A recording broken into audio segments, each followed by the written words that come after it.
OC Ratan শেখের নির্দেশনায় সুনামগঞ্জে মাদক বিরোধী অভিযানে গাঁজার গাছসহ ৮ টোকেক। সিরাজুল ইসলাম শ্যামল, নিজস্ব প্রতিবেদক।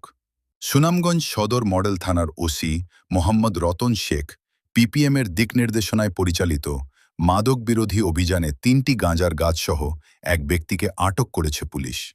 বৃহস্পতিবার ১১ জুন দুপুরে সুনামগঞ্জ সদর উপজেলার গৌরারং ইউনিয়নের হরিনগর এলাকায় গোপন সংবাদের ভিত্তিতে এ অভিযান পরিচালনা করা হয়। অভিযানে নেতৃত্ব দেন সদর মডেল থানার এসআই ফরিদ।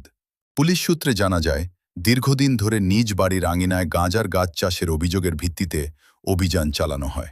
এ সময় ৩টি গাঁজার গাছ উদ্ধার করা হয় এবং গাঁজা চাষের অভিযোগে হরিনগর গ্রামের মৃত নিধান দাসের ছেলে বিকাশ দাসকে আটক করা হয়।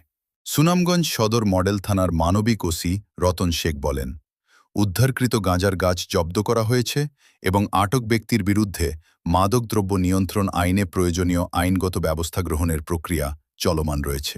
মাদকমুক্ত সমাজ গঠনে সুনামগঞ্জ সদর মডেল থানার এ ধরনের অভিযান ভবিষ্যতেও অব্যাহত থাকবে বলে জানিয়েছে। বিস্তারিত দেখুন ভিডিওতে।